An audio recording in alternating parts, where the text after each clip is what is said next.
तो काल महाराज ने तप करया और तप करने सतपुरुष को 3 लोक का राज दे दिया। और क्या करा, काल महाराज बैठ गया। किस तरह का रू तो थिए नहीं ने।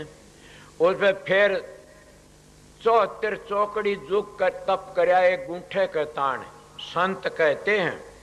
तप करया जब काल महाराज का तप देख के न, और महाराज कुण सतपुरुष खुश हो गए। बोला क्या चाहिए?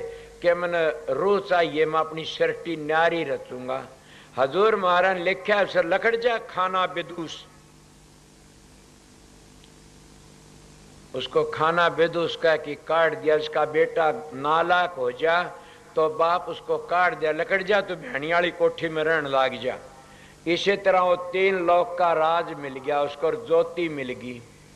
और ज्योति तो ज्यादा घनी लंबी को निकलता, 3 भग भोगे 3 पुत्र है। इसको ब्रह्म कुआरी मताड़े उस काल निरंजन को शिव बाबा कहते हैं।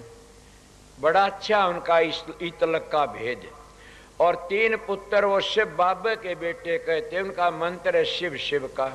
वह 3 पुत्र कुण ब्रह्मा विष्णु महेश। और 3 पुत्रों ने फिर आन की त्रिलोकी का काम संभाल लिया। ब्रह्मा का काम तो था सृष्टि की रचना करना, और विष्णु का काम था पालन करना, और शंकर जी महाराज का काम था संहार करना। तीनों की ड्यूटी होगी। उनको सतगुरु नहीं मिला न, सतगुरु मिलता तो ये काम नहीं करते न। इसलिए तीनों की ड्यूटी मिल गई। तीनों ने क्या करया, ब्रह्मा का कितनी औलाद हुई, शंकर जी का भी 2 लड़के कार्तिक स्वामी गणेश, थारे शास्त्रों के प्रमाण दे कहता हूं।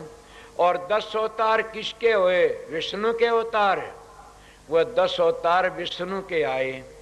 और 10 अवतारों के पीछे फिर कितने आए? देवी देवता बन गए। और देवी देवता पाछे फिर क्या बना? भूत पिशाच मानस कितने ये बन गए। और इन न बन के सारे संसार में बूंद का पसारा पड़ गया। इस बूंद ने छंद में किस तरह मिलाओगे? अगर तुम साधन करके ब्रह्म में लीन होगे तो भी बूंद छंद में नहीं मिली न, फिर भी झगड़ा रह जाता। क्यों? अगर अवतारों का रूप बन गए तो भी बूंद छंद में नहीं मिली न। अगर जब ब्रह्म में मिल गए तो भी बूंद छंद में नहीं मिली न। अगर उस लोक तो आगे चले गए तो कहाँ चले गए? काल तो आगे चले गए। काल का देश कहाँ? हमारी एली काकड़ बैरी का बास मारेगा छोड़े नहीं। हमारी एली जा चाल है गैब की गोली। हमारी